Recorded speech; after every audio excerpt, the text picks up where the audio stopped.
The ER intercom crackled at 2 a.m. with a code red. 3 incoming trauma patients. Dr. Adam Carter sprinted to the bay, only to freeze when he saw who the gurneys carried. His wife, his brother, and his teenage son, all unconscious. Moments later, a detective whispered, "You need to wait for the police." That's when Adam knew. This wasn't an accident. This was betrayal. It was 2 a.m. on a Tuesday when the intercom crackled overhead in the ER. Dr. Adam Carter, report to Trauma Bay, 3 code red, multiple victims inbound, ETA 2 minutes. Adam was halfway through updating a discharge chart when he heard it. The pen slipped from his fingers. He didn't wait for the nurse's nod, just bolted. In Trauma Bay 3, nurses and techs were already mobilizing. A storm of movement. The glass doors burst open and EMTs rolled in 3 gurneys, one after another. The moment Adam saw the first body, his steps faltered. The bloodied face was unmistakable. Emma, his wife, on the second gurney. Caleb, his younger brother, swollen lip, unconscious, neck brace. And on the third, Adam's knees buckled. Ben, his 16-year-old son. Ben! Adam lurched forward, heart racing, instinct taking over. But before he could reach them, a hand caught his arm, firm but not aggressive. "Adam, stop," said Dr. Reyes, the attending physician on call. "That's my family." Adam's voice cracked. "My wife, my brother, my son. What happened? Let me through." Dr. Reyes didn't release his grip. He glanced down the hall, then back at Adam. His voice dropped to a whisper. "You can't see them yet. The police will explain everything when they arrive." Adam froze. "What do you mean? The police?" Reyes didn't answer. His eyes didn't meet Adam's. That hesitation said more than words ever could. Something was wrong. Deeply wrong. 20 minutes later, 2 plainclothes officers walked through the ER entrance. Adam watched them approach with a knot of dread twisting in his gut. He didn't wait. "Tell me what happened." "Now." They motioned to a private room. Adam followed them in and shut the door. "Dr. Carter," one began, flipping open a notepad. "At approximately 1:15 a.m., your wife's vehicle, a silver Subaru registered under Emma Carter, was found crashed against a guardrail on County Route 7. "That's close to our house," Adam muttered. Yes, the officer nodded. All 3 passengers were unconscious.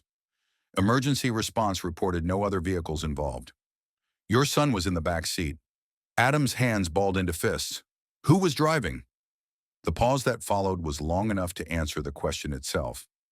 "We're still determining that," the officer said carefully. "There's evidence suggesting your brother may have been behind the wheel. No seatbelt marks, and only the passenger side airbag deployed." Adam's mind reeled. That doesn't make sense. Caleb never drives drunk. Not after his DUI. He swore off alcohol. And Emma? She barely drinks. The officer glanced at his partner, then reached into his jacket and pulled out a clear evidence bag containing a smartphone. Emma's phone. It wasn't locked. We reviewed it. He tapped the screen and held it up. It was a photo. A selfie. Emma in a motel bathroom mirror, wrapped in a robe. Caleb behind her, kissing her neck, both smiling. The timestamp? 48 a.m., 27 minutes before the crash. Adam staggered backward, breath caught in his throat. "No, I'm sorry," the officer said quietly. But Adam barely heard him. He couldn't look away from the image. It felt like someone had reached inside him and torn something vital out. He'd seen betrayal before. Other people's tragedies, cheating spouses, broken marriages, but not like this. Not his family. "Why was Ben with them?" he finally asked, voice hollow. The officer shook his head. "We don't know, but based on the evidence, open wine bottles in the front seat, 3 used glasses, and a hotel key card between the seats, it seems your son may have caught them in the act." Adam turned away, shaking his head. No, they wouldn't. Emma loves Ben. She wouldn't put him in danger. But now his mind was racing backward. The nights Emma worked late, Caleb's frequent drop-ins, the times Ben seemed off but wouldn't say why. The signs had been there, and he missed them all. "There's more," the officer added. "We're still analyzing blood alcohol levels, but initial results suggest both adults were intoxicated at the time of the crash." Adam pressed both palms to his face. His world wasn't just collapsing, it was being ripped apart in slow motion. "I need to see my son," he said at last. The officer nodded. "He's stable. Conscious. ICU room 2. Adam didn't wait for permission. In the ICU hallway, time seemed to drag. A nurse met him halfway. "Dr. Carter, he's asking for you." Adam opened the door. Ben was lying there, bandaged, pale, dazed, but awake. "Dad," he whispered. Adam rushed to his side. "I'm here, you're okay." Ben blinked slowly. Why? Why was I in the hospital?" "You were in a car accident," Adam said gently, "with Mom and Caleb." Ben's eyes narrowed, then his voice broke. "I remember." The words came out slow, raw. "They were in the motel. Together. I caught them," I yelled. "She made me get back in the car. They started drinking. I begged her to stop, but she wouldn't." Adam's grip on the bed rail tightened. "I told her she was disgusting," Ben said, voice trembling. She laughed. "Said I didn't understand love." Adam's stomach twisted. "Then, the headlights. That's the last thing I remember." Adam leaned in, hand on Ben's shoulder. "You're safe now," he said, but inside the fire had already lit. This wasn't just about betrayal. This was criminal, and Adam Carter would make sure they paid for every second of it. Adam sat alone in the hospital break room, staring blankly at the vending machine. The adrenaline had worn off, leaving only nausea and fury.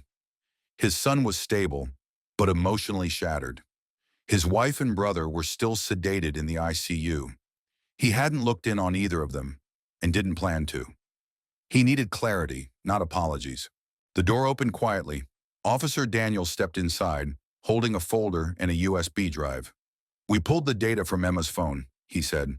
"Messages, photos, location logs. It's a lot." Adam nodded once. "Show me." Daniels placed the folder on the table and flipped it open. The first page was a printed message thread between Emma and Caleb.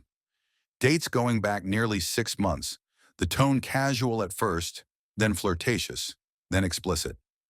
The first entry was harmless. Emma asking Caleb if he could pick up Ben from practice. The last one was anything but. He fell asleep in the back seat. "You're right. He doesn't suspect a thing. Let's not pretend anymore. I don't want this to be secret. Then let's stop hiding. I'm ready if you are." Adam felt bile rise in his throat. "They weren't just sneaking around," Daniel said. "They were planning something long-term. We even found a shared calendar. Weekly meetups, fake counseling sessions, hotel bookings." Adam flipped further. Dozens of images, more hotel room selfies, screenshots of maps showing late-night detours. One text thread where Caleb suggested switching to a different motel in case Adam gets suspicious. It wasn't a fling. It was a pattern. "Where was I during all of this?" Adam muttered, more to himself than anyone. "Working night shifts, trusting them both." Daniel slid the USB drive forward. "This has all the originals. The DA will need it. We've already flagged this as potential child endangerment. Combined with the crash, it's enough to open a formal case." Adam nodded, eyes still on the folder. "What about Caleb?" "He's still unconscious," Daniel said. "But when he wakes up, he'll be interviewed under caution. Same for Emma, once she's cleared for questioning." Adam stood up. "I want to file for an emergency restraining order against both of them." Daniels didn't argue. "You'll need a family lawyer." "I've got one." By the time Adam got home that night, he wasn't just a husband in shock. He was a man preparing for war. He called Jason Blake, a trusted lawyer and longtime friend. The call lasted less than 10 minutes. Jason didn't hesitate. "I'll draft everything. Emergency divorce petition, full custody request, and restraining orders. You'll have documents to sign by morning." Adam replied with just 3 words. "Make it ironclad." The next day, Adam met Jason at his office. The paperwork was ready. Divorce, custody, and a protective order preventing Emma from contacting Ben. The judge approved the order within hours. That afternoon, Adam handed over the USB drive and folder to Officer Daniels. The detective confirmed the DA would fast-track charges. It wasn't about revenge anymore. It was about safety, accountability. That night, Adam sat beside Ben, who had been moved to a recovery room. "There's going to be a lot of noise soon," Adam told him gently. "News stories, investigations, You might hear things about your mom and uncle. Ben looked up, jaw tight. I already know who they are now. Adam nodded. And none of this is your fault. You did nothing wrong. Ben looked away, his voice low. I just wanted to go home that night. Adam's chest ached. And now you are. For good. 3 days later, Emma woke up. Adam didn't visit her. He didn't need to. She tried calling. Blocked. Then she sent a message through her friend Lindsay. The content was exactly what he expected. She's awake. She's scared. She says she made a mistake. She didn't mean for any of this to happen. Adam replied, she made choices. Now she gets the consequences. He hung up before Lindsay could respond. That same evening, Adam received confirmation from the hospital's ethics board. He had anonymously submitted Emma's phone content to them. As a licensed counselor who worked with minors, her conduct violated multiple codes of professional behavior. They suspended her pending a full investigation. The next morning, a headline broke on a local news blog, licensed counselor under review after DUI crash with minor, inappropriate relationship alleged. The story didn't name Emma, but it included enough for those in the community to connect the dots. It quoted hospital sources and referenced the ethics board review. Adam watched the news coverage in silence. It was only beginning. His phone buzzed again. Jason, the DA's office is moving forward. They'll likely file charges this week.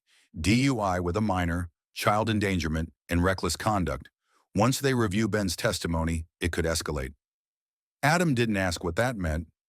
He knew. He opened a folder on his laptop, clicked on a draft email, and hit send. It went to the head of HR at Caleb's startup company with an anonymous tip and a summary of the evidence. The next day, Caleb's face appeared in a different headline. Tech executive on leave amid misconduct allegations tied to DUI incident. His company, once thriving, began bleeding investors. Clients pulled out. Shareholders demanded an internal audit. PR team scrambled, but the damage was already done. Adam watched all of it unfold, not with satisfaction, but with grim focus. This was the cost of betrayal. Not just infidelity, but dragging a child into it. Lying, drinking, driving, planning to erase a family and rebuild it behind closed doors. Now the doors were wide open, and the truth was louder than any excuse they could come up with. 3 days after the crash, Ben was moved out of intensive care and into a quiet recovery room. He was stable, alert, but changed. Adam had spent the last few nights sitting just outside his door, waiting for a moment when his son felt strong enough to talk. Not just about the crash, but about everything that led to it. That moment finally came. Dad, Ben said softly as Adam stepped in. Adam sat beside the bed. I'm here. Take your time. Ben was quiet for a long moment.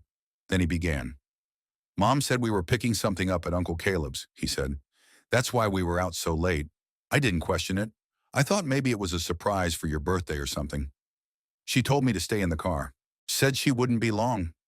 Adam listened without interruption. But she was gone for almost an hour, Ben continued. I got worried. I went to the motel office. Saw her name on the registry, room 6. So I walked over. He swallowed. I looked through the window. They were in bed, laughing, drunk. Adam said nothing. He let the silence speak for both of them. I knocked on the door, Ben went on. She opened it like nothing was wrong. Told me to calm down. Said I didn't understand adult relationships. Ben's eyes welled, but he didn't look away. I told her she was disgusting, that she was ruining everything. She laughed. Caleb tried to calm me down, but I told him to shut up. I told him he wasn't my uncle anymore. Adam's hand tightened on the chair's arm. She said we needed to talk as a family, so she made me get back in the car. She forced you back in? Adam asked. Ben nodded. I didn't want to, but I didn't know what else to do. They started drinking in the front seat, wine from the motel fridge, talking like I wasn't even there, like I was invisible. Did you try to get out? I did, but they locked the doors, said it wasn't safe to walk home. Caleb said he should drive, but she laughed and told him, we're all a mess tonight, might as well lean into it. Adam's jaw tightened. Last thing I remember was the headlights, Ben said. Something coming fast, then nothing. Adam exhaled slowly. The pieces clicked into place. The lies, the crash, the betrayal. It wasn't accidental. It was the result of deliberate, reckless choices. "You did the right thing, Ben," Adam said. "You spoke up, and now we're going to make sure you're safe. No more lies." Ben hesitated. "Will she go to jail?" "She might," Adam answered. "What matters is that you won't be in danger again." Ben nodded slowly. There was fear in his eyes, but something else too. Relief. That afternoon, Adam brought Ben's full statement to Jason. A court-approved psychologist had reviewed Ben's condition and confirmed he was mentally sound to testify. His written account, signed and notarized, was submitted into the legal file. The effect was immediate. The DA officially expanded their charges against Emma to include emotional abuse and endangerment of a minor. Caleb would be charged similarly, pending his release from the hospital. The next court hearing was scheduled for the following week. Adam also received word from the hospital board. Emma's license was under full review. A final decision would follow the ethics hearing, but the outlook was bleak. In the meantime, Adam focused on protecting Ben. No more news. No calls from lawyers around him. Just healing. 3 days later, Caleb finally woke up. He was kept under observation, but listed as stable. Adam didn't go to see him. He didn't need to. The damage had already been done, but that didn't stop others from trying to reach out. Caleb's lawyer called, asked if Adam would consider a statement of reconciliation for the press. Adam declined. Emma's friend Lindsay called again. "She wants to talk to you," says she was confused, overwhelmed, that it started as an accident. Adam cut her off. "No, this wasn't confusion. It was a pattern. They chose it, and now they live with it." 2 nights later, Ben asked Adam a question while they sat on the porch. "Do you think they ever loved us?" Adam paused. "I think they loved themselves more." Ben nodded. "That's what I thought." The boy was growing faster than Adam had ever imagined, the kind of growth born from loss. "Can we move?" Ben asked. "Somewhere else. Start fresh." Adam didn't answer right away, but in his mind, he already knew the answer. "Yes," he said, "as soon as this is over." The next morning, a packet arrived by courier. Inside were final statements from both Emma's professional board and the DA's office. The board had revoked her license. The DA was moving forward with formal charges. Emma's future, once stable and respectable, was now a series of courtrooms, depositions, and public humiliation. Caleb's company had begun searching for a permanent replacement. The empire they tried to build in secret had collapsed, and in its place stood a truth neither of them could escape. Adam watched Ben sketch in his notebook later that day. The lines were sharp, the shading focused. He was healing, day by day. And that mattered more than anything, because in the end, justice wasn't just about punishment. It was about safety. It was about never allowing the people who broke you to control your future. And Adam was just getting started. By the following Monday, Adam Carter wasn't just a father and husband navigating heartbreak. He was a man with a clear plan. Everything that had once been private was now evidence. Ben's statement, Emma's phone, the blood alcohol reports. It wasn't just betrayal, it was criminal recklessness with a minor involved. Adam had handed it all over to the authorities, but that wasn't enough. He wanted full legal and social accountability. He wanted a permanent record. He met Jason, his attorney, early that morning. "I want every route taken," Adam told him. "Family court, criminal charges, professional board complaints, all of it. I want them to know they can't manipulate or minimize what they did." Jason nodded.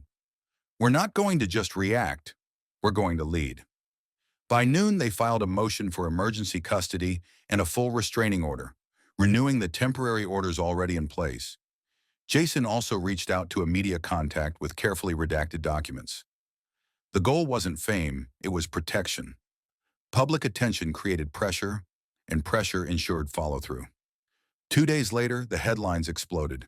Licensed counselor under fire after drunken crash with minor, affair with husband's brother revealed. Tech executive placed on leave amid allegations of inappropriate conduct, DUI with nephew involved. Local news ran the story for days. The images from Emma's phone, the messages between her and Caleb, once turned over to authorities, had been leaked anonymously to media outlets. No names were revealed initially, But the internet pieced everything together quickly. Emma's face, once respected in her profession, was now circulating on social media with brutal commentary. How do you counsel teens and endanger one at the same time? If this was a man, he'd be behind bars already. She drove drunk with her son in the car. That's not love. That's abuse. In private forums and parent groups, the outrage was relentless, and it spread quickly. Meanwhile, Caleb's company held a press conference. The CEO, a mutual acquaintance of Adam's, gave a brief but direct statement. We are aware of the serious allegations concerning Mr. Carter. While we cannot comment on an active investigation, he has been placed on indefinite leave. That was corporate speak for, we're done with him. Investors began to pull out. Startup partners canceled meetings. Their venture, once promising, was now radioactive. But Adam wasn't watching the media circus. He was preparing for court.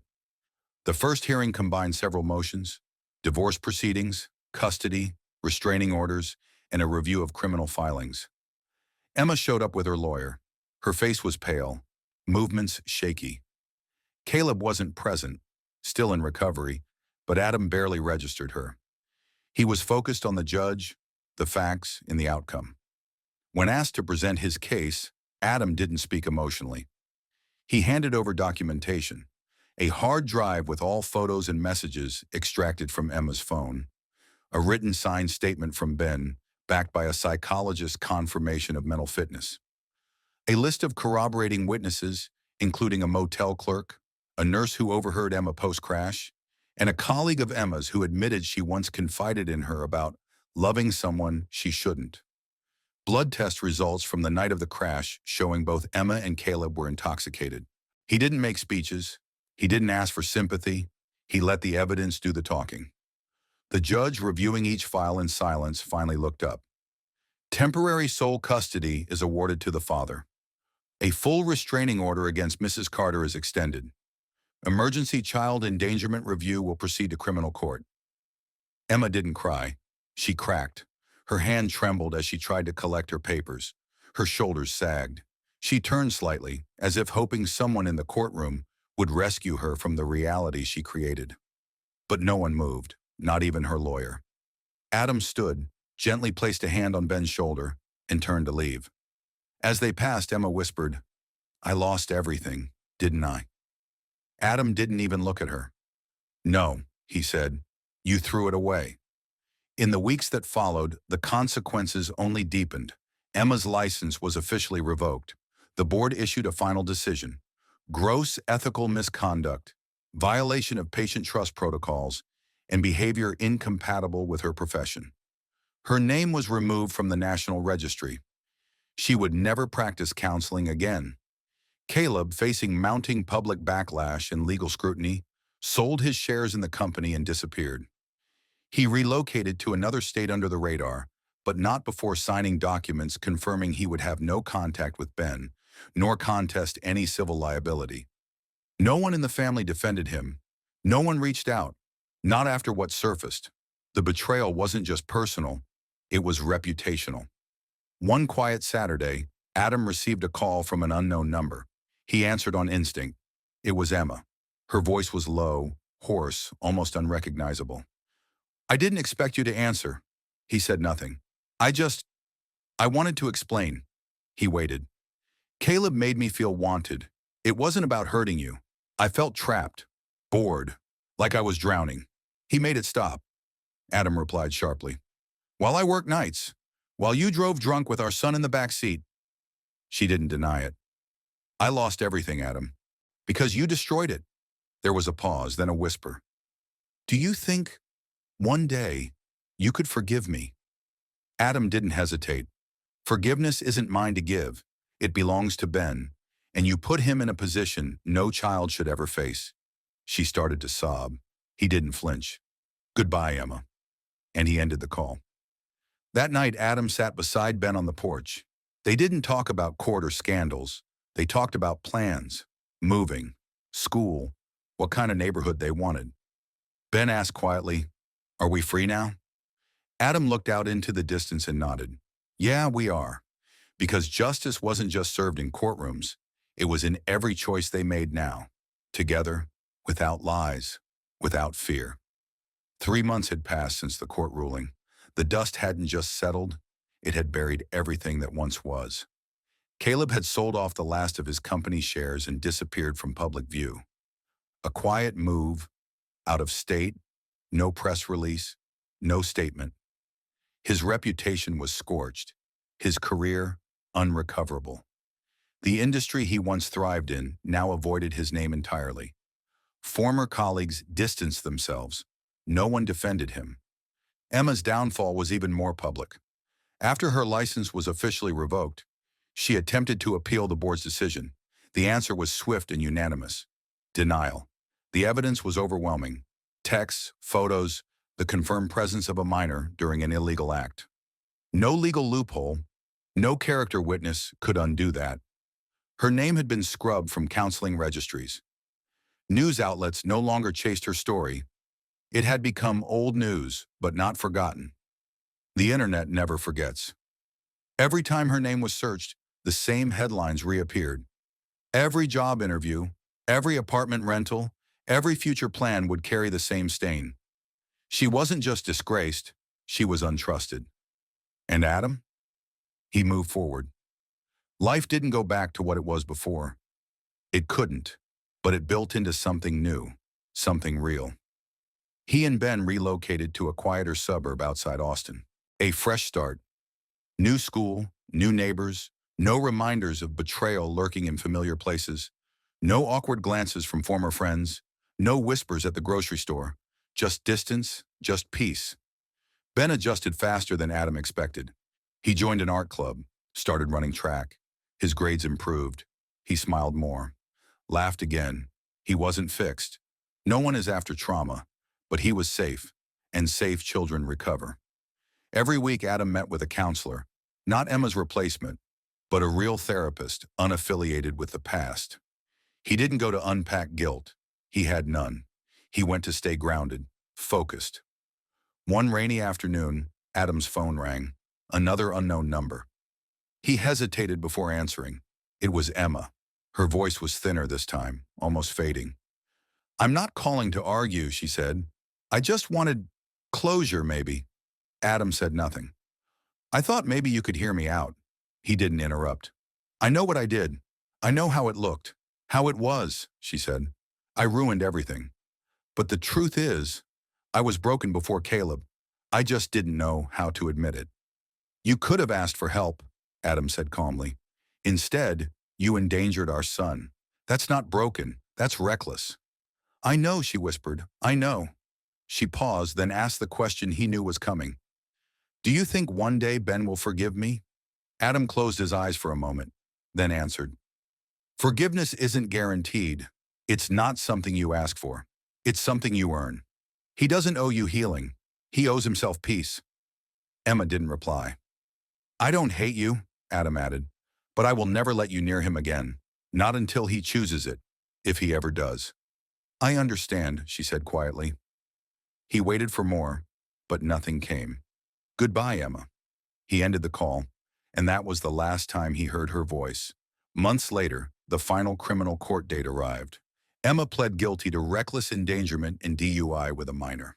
The judge sentenced her to probation, mandatory rehab, and community service, plus permanent restrictions on unsupervised contact with minors. Adam and Ben didn't attend the sentencing. They didn't need to. Justice had already been served. What mattered now was the future. One clear night, Adam and Ben sat on the back porch. It had become their new tradition. No phones, no distractions, just time together. Ben looked up, thoughtful. "Do you think people can change?" Adam considered the question carefully. "Some can, but only after they lose what they thought they could get away with keeping." Ben nodded, satisfied with the answer. Then he asked something new. "And me? Do you think I'll be okay?" Adam didn't hesitate. "You already are." They sat in silence for a while longer. Then Adam added, "The people who burned everything down are the ones now standing in the ash, not us." Ben smiled slightly, then turned his gaze forward. Because this wasn't a story about revenge. It was about truth. And the moment you stop letting liars define your life, that's when healing begins.